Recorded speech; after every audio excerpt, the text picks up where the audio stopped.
Novel जान इश्कम किस number 57 writer Areej Shah. वो लोग घर आए तो सब बहुत खुश थे। दादा जान ने न जाने उसे कितनी देर अपने सीने से लगा कर रखा। थोड़ी देर पहले जब वो लोग गए तो माहौल बहुत अजीब सा था, लेकिन अब खुशियां ही खुशियां थीं। दादा जान ने पूरे गांव में मिठाइयाँ और कपड़े तकसीम करने के लिए सुबह सारे गांव वालों को बड़ी मस्जिद के करीब बुलाया था, क्योंकि उनको दो पोते बाप बनने वाले थे और उनके घर में डबल खुशी आने वाली थी। और वो अपने ये खुशी अपने गांव के लोगों के साथ मनाना चाहते थे। दादा जान इस वक्त इतने खुश थे कि कोई हद नहीं, और इस मौके का फ़ायदा उठाते हुए शनवर उनके पास आ गया था। दादा जान कितना मुबारक और खुशियों भरा दिन है माशाल्लाह। ऐसे में वो मैं क्या कह रहा था कि मैं फैक्ट्री के काम करने की बजाय बिजनेस वाला काम संभालूं। ये फैक्ट्री में रोज़ मेरे हाथ ख़राब हो जाते हैं। देखें, मेरे हाथ में अजीब सी कालक हो गई है, हाथ से छूट ही नहीं। आज उसका दूसरा दिन था फैक्ट्री जाते हुए, वरना उसका फैक्ट्री में कोई काम नहीं था। लेकिन दादा जान ने कह दिया कि उनका निकम्मा पोता फैक्ट्री संभालेगा, और तब से वो काफ़ी मुश्किल में था। मेरी जान, आज से तुम फैक्ट्री का कोई काम नहीं करोगे। तुम्हारी फैक्ट्री से जान छूट रही है। जो मेरे बच्चे का दिल चाहेगा मेरा बच्चा वो करेगा। दादा जान ने सखी दिल का मुजाहरा करते हुए उससे कहा, तो वो मुस्कुराता हुआ उनके करीब से उठने लगा। दादा जान, आप ऐसा नहीं कर सकते। इस कालक में ही तो असल हीरा छुपा होता है, और फैक्ट्री के काम इतना भी मुश्किल नहीं है। उनको तो सिर्फ खड़े होकर आटा देना पड़ता है। काम तो सारा कारखाने वाले करते हैं, उनको पता नहीं कौन कौन से दांत निकलने लगे हैं फैक्ट्री के काम करते हुए। अगर ये नहीं संभालेंगे तो कौन संभालेगा फैक्ट्री के काम? उसका भी कुछ फ़र्ज़ है। मेरा मतलब है कि मुकर्रश भाई तो अब बिज़ी हो जाएंगे ना, वो ज़्यादा फैक्ट्री को नहीं देख सकते, और फिर उनकी सियासी पार्टी भी तो अच्छी खासी आगे निकल चुकी है। और मुकर्रम भाई तो और भी ज़्यादा मसरूफ़ हो जाएंगे, क्योंकि फ़िलहाल अमरीश आपी को उनकी बहुत ज़्यादा ज़रूरत है। आप तो समझ ही सकते हैं ना उनकी कंडीशन को। तो इसमें घर के काबिल बेहतरीन बेटे फैक्ट्री नहीं संभालेंगे तो कौन संभालेगा? अब्दुल्ला भाई तो कर रहे हैं ना फैक्ट्री का काम, वो तो कुछ नहीं कर रहे। पता नहीं उन्हें कौन से दाद उठ रहे हैं। उनको भी अपनी जिम्मेदारी का एहसास होना चाहिए, और फैक्ट्री का सारा काम आपके सर पर छोड़ दें। सारा काम यही करेंगे। अनाया दादा जान के पास ही बैठकर शनावर के प्लान पर पानी फेरने लगी। बिल्कुल ठीक कह रही है अनाया, काम फिलहाल ना तो मुकर्रश कर सकता है ना ही मुकर्रम, और फसल भी तैयार हो रही, तो वो सारा काम जरावर के सर पर आ गया है। अब्दुल्ला और शनावर को तो हमने सिर्फ फैक्ट्री के कामों में ही लगाया हुआ है, और मेरा नहीं ख्याल कि ये काम इतना ज़्यादा है उन दोनों के लिए कोई मसला पैदा करते। बाकी वहाँ सब लोग तुम्हारे हुक्म के गुलाम हैं। तुम जो कहोगे वो वर्कर्स वही करेंगे। तुम बस खड़े होकर अपना काम करना, सब कुछ तुम्हारी मर्ज़ी के मुताबिक हो जाएगा। बस तुम अपना काम करना, मतलब सबको समझाना कि सब ने क्या काम करना है। तुम कालक में हाथ मार ही क्यों रहे हो? उस काम के लिए हैं तो इन लोगों पर रखा हुआ है। हमने तो बस अपने हिस्से का काम देखो। तुम बॉस हो वहाँ के मेरी जान, तुम जो कहोगे सब वही करेंगे। कोई भी तुम्हारी मर्जी के खिलाफ कुछ नहीं करेगा। बस ये फैक्ट्री के काम तुम्हें करना होगा। दादा जान ने सोचते हुए फैसला किया था, जबकि उससे बात करने के बाद वो फिर से मुकर्रश और मुकर्रम को हिदायत देने लगे थे। शनावा ने दांत पीस कर अनाया की तरफ देखा था, जो उसका काम बर्बाद करके बड़े मज़े से बैठी हुई थी। शनावर के अब्दुल्ला का यहाँ आने का इरादा था, क्योंकि वो भी फैक्ट्री का कोई काम नहीं करना चाहता था। लेकिन अनाया ने उसका काम बर्बाद कर दिया था, तो अब्दुल्ला का कहाँ होने देने वाली थी। उसके नसीब में वही काला की फैक्ट्री ही लिखी थी, और यकीनन उसे वही सब कुछ करना था। उसने अपने हाथों की तरफ देखा, जहाँ किसी तरह की कोई कालक नहीं थी। पता नहीं दादा जान को वो कौन सी कालक दिखा रहा था। खैर, अब क्या हो सकता था। वो अपने हाथ झाड़कर उठ गया। अब्दुल्ला को बताना भी तो था कि उनकी प्लानिंग फेल हो चुकी है। वो दादा जान को आज इतना खुश देखकर अपना मतलब पूरा करना चाहते थे। उनके सारे प्लान पर अनाया पानी फेर चुकी थी। वो कमरे में आया तो दरअसल वहीं बेड पर बैठी हुई थी। वो इस कमरे में पहली बार नहीं आई थी, लेकिन उसकी बीवी बनकर इस तरह हक से पहली बार ही आई थी। वो उसके बेड पर बैठी हुई थी। ये वही जगह थी जहाँ उन लोगों ने नई शुरुआत की थी, एक दूसरे को समझा था, एक दूसरे के करीब आए थे। वो मुस्कुराता हुआ कमरे में दाखिल हुआ। इस घर में तो खुशियाँ ही खुशियाँ आ गई हैं, हमारी खुशी कब तक कह के डालें। वो उसके पास बैठते हुए उसके गर्द बाहों का हिसार बनाता उससे सवाल करने लगा। वैसे मैं बहुत खुश हूँ, अल्लाह पाक ने हमें बहुत सारी खुशियाँ दी हुई हैं, लेकिन आप कौन से खुशियों की बात कर रहे हैं? इसके हिसार में वो उसके मज़ीद करीब होते हुए उसके सीने पर सर रख चुकी थी। इन चंद दिनों में उसकी सारी हिचकिचाहट दम तोड़ चुकी थी। जरावर का बहुत ख्याल रखता था। वो बहुत केयरिंग इंसान था, और वो उस दृश्य को हर वक्त अपने करीब रखना चाहता था। जबकि उसके पास आने पर वो भी तो उसके हिसार में आने को तैयार हो जाती थी, क्योंकि जरावर को सुकून उसके करीब ही मिलता था। उसके सीने पर सर रखते हुए وہ اس کے گرد باہوں کا حصار بنا گیا، جبکہ اس کے اس معصوم سے انداز پر وہ اس کا چہرہ اونچا کرتے ہوئے محبت پاش نظروں سے دیکھنے لگا۔ آج خوشیاں تو بہت ملی ہمیں، لیکن میں ان خوشیوں کو نہیں، اس خوشی کی بات کر رہا ہوں جو مکرش کو عنایت نے دی ہے اور مکرم کو امریش نے۔ مجھے وہ والی خوشخبری کب سناؤ گے؟ اس نے بڑی تفصیل سے بتایا۔ تو زرشے کی نگاہیں جھک گئی، لیکن اس کا چہرہ اس کے ہاتھوں کی قید میں تھا۔ یہی وجہ تھی کہ وہ اپنا چہرہ جھکا نہیں پائی تھی۔ زراور نے بے حد محبت سے باری باری اس کے دونوں پلکوں پر اپنے لب رکھے۔ مجھے بھی یہ خبر جلدی سے جلدی سنا دو میری جان، ورنہ اپنی خیر مناؤ۔ وہ اس کے چہرے کے ایک ایک نقش پر اپنے لب رکھتے ہوئے وہ اسے وارن کر رہا تھا۔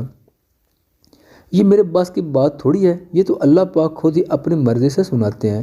یہ خوشی تو اللہ پاک کی طرف سے تحفے میں ملتی ہے۔ ہاں تو مجھے یہ خوشی جلدی چاہیے۔ اللہ پاک سے کہو نا کہ ہمیں بھی جلدی جلدی صاحب اولاد کر دے۔ میں بھی چاہتا ہوں کہ میرے بچے اس کمرے میں تمہیں ماما ماما بول کر تمہارے بال کھینچیں۔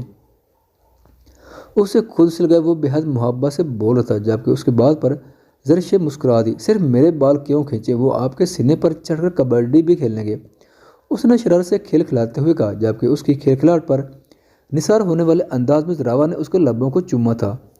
ارے وہ میرے سینے پر کبڈی میچ کھیلیں یا فٹ بال کھیلیں، بس جلدی جلدی آ جائیں، مجھ سے زیادہ انتظار نہیں ہوتا، بس تم مجھے جلدی سے جلدی یہ خوشخبری سنا دو۔ اس نے بڑے مزے سے اسے دیکھتے ہوئے کہا تھا، تو پھر آپ دعا کریں نا کہ یہ خوشخبری ہمیں جلدی سے مل جائے، پھر ہمارے بھی بچے ہوں گے۔ اس کے سینے پر سر رکھے شرمائے شرمائے انداز سے بول رہی تھی، جب اچانک ہوا کے تیز جھونکے سے ان کے کمرے کی کھڑکی کھول گئی۔ زرشے گھبرا کر اس کے سینے میں اپنا سر چھپا لیا۔ اس کے یوں سر چھپانے پر زراور نے فوراً اس کا چہرہ اپنے ہاتھوں کے پیالوں میں لیتے اپنے سامنے کیا تھا۔ زراور کا دل نہ جانے کیوں چاہ رہا تھا کہ وہ اسے دیکھتا رہے۔ اس کا مسکراتا چہرہ اسے اپنے دل کے بے حد قریب لگا تھا۔ وہ بار بار اس کا چہرہ چومتا تھا، نہ جانے کیوں اچانک سے اس کے دل میں خوف پیدا ہو گیا۔ دل قدر زور سے دھڑکنے لگا۔ اچانک آنے والے ایک ٹھنڈی ہوا کے جھونکے نے اس کے دماغ پر بہت برا اثر کیا تھا۔ جانے یہ سوچ اس کے دماغ میں آئی کیسے تھی، بس اس نے زرشے کو تھام کر اپنے سینے میں بیچ لیا تھا۔ اس کے اچانک کے رد عمل پر بھی حیران رہ گئی تھی، جبکہ اس کو اپنے قریب کیے وہ اسے خود میں قید کر لینا چاہتا تھا۔ زرشے بنا کسی طرح کی مزاحمت کے اس کے ساتھ لگی رہی۔ یہ تم کیا کر رہی ہو؟ وہ کمرے میں آیا تو عنایہ کو کاپی پینسل اور فون اٹھایا دیکھا، وہ فون سے کچھ نوٹ کر رہی تھی، لیکن کیا یہ اسے سمجھ نہ آیا، اس لیے وہی اس کے پاس لیٹ کر پوچھنے لگا، گھر میں دو بیبیز آنے والے ہیں، ہمیں ان کے نام سوچنے ہوں گے، میں ان کی اکلوتی پھوپھو ہوں تو ظاہر سی بات ہے میرا حق سب سے پہلے بنتا ہے، تو مجھے ان کے نام سوچنے ہی بس وہی کر رہی ہوں۔ ویری گڈ، ہمارے ہونے والے بچوں کے نام بھی دیکھ لینا، لیکن ذرا مجھے بتاؤ تم نے دادا جان میری بات میں انٹرفیئر کیوں کیا؟ اچھے خاصے دادا جان ماننے والے تھے، فیکٹری کے کام سے جان چھوٹنے والے تھے، لیکن تم نے بیچ میں ٹانگ اڑا کر سب کچھ خراب کر دیا۔ کیا دشمنی ہے تمہاری میرے ساتھ؟ سالے مراد جانتی بھی ہو کتنا مشکل کام ہے فیکٹری کا، کمر اکڑ جاتی وہاں کھڑے رہ کر، ایک دن تم سے وہ کام لیا جائے تو پھر پتہ چلے گا کہ وہ کام مشکل ہے یا نہیں۔ آخر کس چیز کا انتقام لیا ہے تم نے مجھ سے؟ بتاؤ مجھے، کیونکہ تم نے ایسا دادا جان مان گئے تھے آلموسٹ۔ ایسے اچانک ہی یہ بات یاد آ گئی تو وہ عنایہ سے پوچھنے لگا، جس پر وہ کھیل کھلا کر ہنسی تھی، اچھا تو دادا جان کے نکمے پوتے اور بابا جان کے نالائق کی گندی اولاد کی بھی کمر اکڑ جاتی ہے؟ گردن تو ویسے اکڑی رہتی ہے، اچھا ہے کمر بھی اکڑ جائے۔ اور آپ کب تک اپنی ذمہ داریوں سے جان چھڑیں گے؟ پہلے تو مجھے یہ بتائیں، میں نے جان بوجھ کر ایسا کیا؟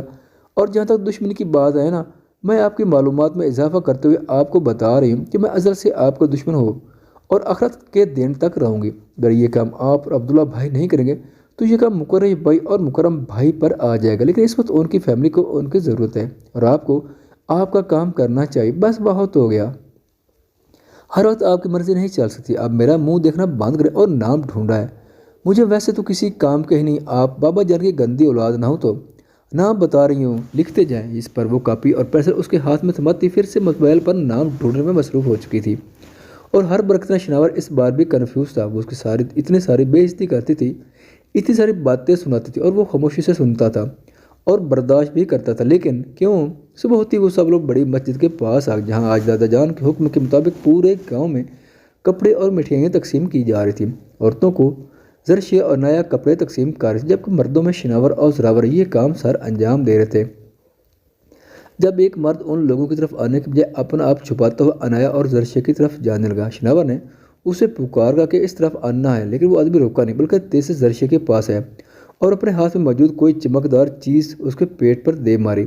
فضا میں زرشے کی چیخ بلند ہوئی تھی اور پھر دیکھتے ہی جیسے اس کی آنکھوں کے سامنے اندھیرا چھانے لگا۔ زراور بھاگتا ہوا اس کی طرف آ رہا تھا۔ زرشے کی آنکھیں بند ہو چکی، اسے لگا جیسے دنیا یہیں تمام ہو چکی ہے، یہ اس کے آخری لمحات ہیں، زندگی ختم ہو رہی ہے، زرشے کی بھی اور زراور کی بھی۔ اسے لگ رہا جیسے اس کی جان جا رہی، وہ بھاگتے ہوئے اس کی طرف آ رہا تھا۔ اس کا دل اتنی تیز رفتاری سے دھڑک رہا تھا جیسے آج آخری سانس لینے کا وقت آ گیا ہو۔ اسے کچھ ہوش نہیں تھا، پتہ تھا تو صرف اتنا کہ اس کی زرشے کا خون بہہ رہا ہے اور وہ موت کے منہ میں جا رہی ہے۔ وہ جتنا ہو سکے اتنی تیز سے بھاگتے ہوئے اس کے پاس آ رہا تھا۔ عوام میں ایک افراتفری مچ چکی تھی، ہر کوئی اچانک ہونے والے اس واقعے کو لے کر پریشان ہو گیا تھا۔ جب کہ وہ آدمی سامنے آئی انایا کو دھکا مرتا وہاں سے بھاگ نکلا تھا۔ انایا دور جاگ رہی تھی، وہ بھی اس ہونے والے واقعے کو لے کر شاکر تھی۔ شراب بھی تیز سے بھاگتا ہوا ان کے پاس آ رہا تھا، جبکہ دادا جان تو ان سب چیزوں کو سمجھ ہی نہیں پا رہے تھے۔ مقرشی کے گارڈ جو وہیں پر موجود تھے تیز سے اس آدمی کے پیچھے بھاگ گئے تھے، جبکہ عبداللہ گاڑی نکال چکا تھا۔ زراور نے زرشے تک پہنچتے اسے اپنے سینے سے لگایا تھا۔ اس کا سفید کرتا لمحوں میں خون سے تر ہو چکا تھا، جبکہ وہ اسے اپنے سینے سے لگائے اپنی باہوں میں اٹھا چکا تھا۔ وہ بہت تکلیف میں تھی اور زراور اسے کہاں تکلیف میں دیکھ سکتا تھا۔ وہ دیوانوں کی طرح ادھر سے ادھر اٹھائے بھاگ رہا تھا۔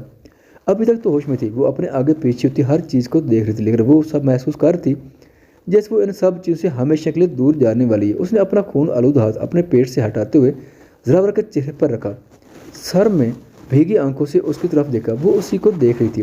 زرشے تمہیں کچھ نہیں ہوگا، کچھ بھی نہیں ہوگا، میں تمہیں کچھ نہیں ہونے دوں گا، ہم بس ابھی ہسپتال پہنچ رہے ہیں، کوئی گاڑی نکالو، وہ چلایا تھا۔ شناور تیز سے اس کے پیچھے بھاگتے ہوئے سامنے آتی گاڑی کا دروازہ کھول چکا تھا۔ وہ تیز سے پیچھے کی سیٹ بھالتے ہوئے زرشے کی جان ہوتے وجود کو اپنے گود میں رکھا تھا اور عبداللہ نے انتظار نہ کیا۔ گاڑی میں کسی اور کو بیٹھنا ہے یعنی میں گاڑی آگے بڑھا چکا تھا۔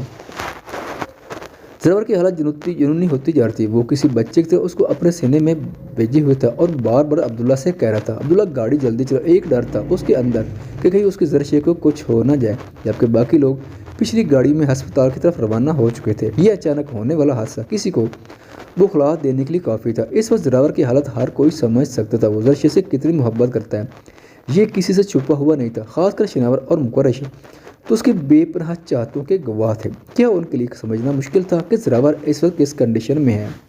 وہ سب لوگ اس وقت آپریشن تھیٹر کے باہر تھے۔ اچانک اس طرح کا کوئی حادثہ ہوا کسی کے وہم و گمان میں بھی نہ تھا، لیکن ایسا ہوا کیوں تھا؟ کس نے کیا تھا؟ یہ کون تھا ان کا دشمن؟ بلکہ کون تھا اس زرشے کا دشمن جو اس طرح سے اس پر حملہ کرے گا؟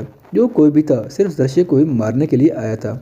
ان سب کو اس بات کا یقین تھا۔ وہ آدمی کہاں نکل کوئی نہیں جانتا تھا۔ مقرشی نے پورے شہر کا چپا چپا چھان مارا، لیکن ابھی تک اس بھاگے ہوئے آدمی کے بارے میں کچھ بھی پتہ نہیں کر پایا تھا۔ زراور کو تو فی الحال کسی چیز کا ہوش نہیں تھا، اسے پتہ تھا تو صرف اتنا کہ زرشے اسے کسی بھی حالت میں اس کی زندگی سے واپس چاہیے۔ وہ ایک لمحہ بھی چین سے نہیں بیٹھا تھا۔ وہ مسلسل آپریشن تھیٹر کے باہر کھڑا ڈاکٹر کی طرف سے کسی اچھی خبر کا منتظر تھا، لیکن ابھی تک کوئی بھی ڈاکٹر باہر نہیں نکلا تھا۔ اس کی بے چینی حد سے زیادہ سوار تھی۔ اس کی اس دیوانگی سب کو حیران کر دیا تھا۔ اس وقت دادا جان کو یہ لگ رہا تھا کہ اگر خدا نہ خواستہ زرشے کو کچھ بھی ہو گیا تو ان کا پوتا مر جائے گا۔ دادا جان اسے سارا دن کے لیے اٹھ کر اس کے پاس آ گئے تھے۔ انہوں نے بہت نرمی سے اس کے کندھے پر ہاتھ رکھا تھا۔ وہ چاہتے تھے کہ سنبھل جائے، تھوڑی دیر بیٹھ جائے۔ دادا جان میرے زرشے، انہیں دیکھتے ہوئے وہ جیسے کچھ کہنے کے لیے الفاظ تلاش کرنے لگا۔ پھر کوئی بھی الفاظ نہ ملنے پر بھیگی آنکھوں سے اس نے دادا جان کے کندھے پر سر رکھ دیا۔ ان کا پوتا تڑپ کر رو رہا تھا۔ وہ 26 سال کا ایک بھرپور مرد اپنی مردانگی بلائے ایک عام سی لڑکی کے لیے رو رہا تھا جو کل تک ان کے گھر کی ایک عام سی ملازمہ تھی۔ دادا جان نے ابھی تو کوئی اسے اتنا خاص نہیں سمجھا تھا۔ وہ تو ہمیشہ یہی سمجھ دیا تھا کہ وہ ایک خون ترخواہ دار ملازم ہے جو اپنے کام کا معاوضہ لیتی ہے۔ وہ ان کے پوتے کے دل کی گہرائیوں میں اس حد تک اتر گئی تھی کہ ان کا پوتا اس لڑکی کے بنا جینا بھی نہیں چاہتا تھا۔ ہاں، دادا جان سمجھ چکے تھے اگر زرشے کو کچھ بھی ہوا تو ان کا پوتا بھی نہیں بچے گا۔ وہ اسے سہارا دیتے ہوئے اپنے ساتھ وہی رکھے ڈیسک پر بٹھا چکے تھے۔ عبداللہ اس کے لیے پانی لے کر آیا تھا، لیکن اس نے پانی تک نہ پیا۔ جب تک زرشے کو ہوش نہیں آ جاتا کب تک، تو شاید اس کے لیے سانس لینا بھی زندگی کا سب سے مشکل ترین کام تھا۔ مقرشی اس آدمی کے بارے میں پتہ کرنے کی کوشش کر رہا تھا جس نے یہ گھٹیا حرکت کی تھی۔ آخر کون تھا زرشے کا دشمن جس نے اسے جان سے مارنے کی کوشش کی تھی؟ زرشے کا بھلا کوئی ایسا دشمن کہاں سے آ سکتا جو اسے یوں مارنا چاہے؟ اس نے آج جعفر خان سے پوچھا تھا۔ ان کا کہنا تھا کہ زرشے کی پیدائش تو ان کے یہاں آنے کے بعد ہوئی ہے۔ वह उनके खानदान में भी ऐसा कोई दुश्मन नहीं है जो उनकी बेटी को मारना चाहे। इस मासूम सी लड़की की भला किसी के साथ क्या दुश्मनी हो सकती है? उनके हिसाब से ऐसा कोई इंसान था ही नहीं जो जर्शी का दुश्मन हो। और अभी तक उस आदमी के बारे में भी कुछ भी पता नहीं चला जिसने ये हरकत की थी। वो आदमी आखिर गायब कहाँ हो गया? उसे ज़मीन खा गई या आसमान निकल चुका था? उसे कोई समझ नहीं आ रहा था। डॉक्टर बाहर निकले तो उनके चेहरे पर कुछ सुकून था। वो तेजी से डॉक्टर के पास आया और अब वो उसकी तरफ से किसी अच्छी खबर की उम्मीद रखता था। ऑपरेशन कामयाब हो चुका है, अब उनकी हालत खतरे से बाहर है, लेकिन फिलहाल उन्हें होश नहीं है। उन्हें कुछ घंटों में होश आ जाएगा, उसके बाद आप लोग उनसे मिल सकते हैं। डॉक्टर ने खुशखबरी सुनाते हुए कहा था। सब ने सुकून का सांस लिया था। मैं मिल सकता हूँ उससे, उसने डॉक्टर देखते हुए बेचैनी से कहा, जिस पर डॉक्टर ने नफ़े में सारे लाया। नहीं, अभी फिलहाल आप उनसे नहीं मिल सकते, अभी उन्हें होश नहीं आया। डॉक्टर इनकार करते हुए आगे बढ़ने ही लगा था कि ज़रावर ने उसका हाथ थाम लिया। मैं सिर्फ उसके पास बैठा रहूँगा, मैं उसे बिल्कुल तांग नहीं करूँगा, ना उसे हाथ लगाऊँ, बस मैं उसके पास बैठा रहूँगा। मुझे उसके पास बैठने की इजाज़त तो आप दे सकते हैं ना? उसकी आंखें शिद्दत ज़ब्त से सुर्ख हो चुकी थीं। डॉक्टर एक ही नज़र में उसकी बेचैनी को नोट कर चुका था। ठीक है, आप उनके पास बैठ जाएं, लेकिन ध्यान रखिएगा कि आपकी मौजूदगी उनके लिए किसी तरह की कोई प्रॉब्लम क्रिएट ना करे। वो उसे कहते हुए आगे बढ़ गया था, जबकि ज़रावर आगे पीछे देखे बिना सीधा अंदर दाखिल हो गया। नर्स ने बाकी किसी को भी अंदर जाने से मना कर दी। दादा जान, शनावर और अब्दुल्ला के साथ वहीं बाहर बैठे थे। शनावर को अपने भाई की हालत पर तरस आ रहा था। उसने कहाँ सोचा था कि वो अपने भाई का एक ऐसा रूप भी देखेगा। वो उस रिश्ते से मोहब्बत करता था, इस बात का उसे अंदाज़ा था, लेकिन वो उसे इतनी मोहब्बत करता है कि उसके लिए अपनी ज़ात ही भूल जाएगा, ये उसे आज पता चला था। वो तीनों बाहर बैठे हुए थे जब रज़ाक को वहाँ आते हुए देखा। रज़ाक काफ़ी सालों से ज़रावर के साथ साथ रहता था। उसका क्या काम था ये ज़रावर के अलावा और कोई नहीं जानता था। ज़रावर कहता था कि उसका बॉडी गार्ड है, वो उसकी हिफाजत करता है, इसलिए वो हमेशा उसके साथ रहता है। और दादा जान भी ये बात सुनकर रिलैक्स हो गए थे कि उनके पोते को किसी तरह का कोई खतरा नहीं है। लेकिन इस वक्त उन्हें इस पर भी गुस्सा आ रहा था। ज़रावर इतनी बड़ी मुसीबत में था और वो अचानक कहीं गायब हो गया था। कहाँ थे तुम रज़ाक? क्या तुम्हें पता है ज़रावर की बीवी पर जानलेवा हमला हुआ? इतने गार्ड्स की मौजूदगी में एक आदमी उसके पास है और उसके पेट में चाकू मारकर चला गया और हम सब लोग उसे तमाशा देखते रहे और वो आदमी पता नहीं कहाँ गायब है। वो गुस्से से उसे देखते हुए उठ खड़े हुए थे। माफ़ कीजिए बड़े साहब जी, लेकिन मैं छोटे शाहजी के काम के लिए ही गया था और उनका काम मुकम्मल करके ही वापस लौटा हूँ। वो शर्मिंदगी से सर झुकाते हुए उनसे बोला था। उसका अंदाज़ काफ़ी पुरअसरार था, लेकिन फ़िलहाल वो उसका अंदाज़ा नोट करने तो हरगिज़ नहीं बैठे थे। फिलहाल तुम्हारा बस एक ही काम है, मुकर्रशी उस आदमी को ढूंढने की कोशिश में लगा हुआ है जिसने जर्शी पर जानलेवा हमला किया। उस आदमी के बारे में पता करो और जल्द से जल्द उसे जेल की सलाखों के पीछे करो और हमारे पोते की बीवी पर जानलेवा हमला करने के पीछे की वजह जानकर हमें बताओ। जी जनाब, ऐसा ही होगा, वो सर झुका के मुअद्दबाना अंदाज में कहता वहीं से पलट गया था, जबकि दादा जान वहीं रखे डेस्क पर ही एक बार फिर से बैठ गए थे। वो शीशे के पास रखी कुर्सी पर बैठा हुआ था। उसका नाजुक हाथ थे ज़रावर ने अपने हाथ में थाम रखा था जिसको ड्रिप लगी हुई थी।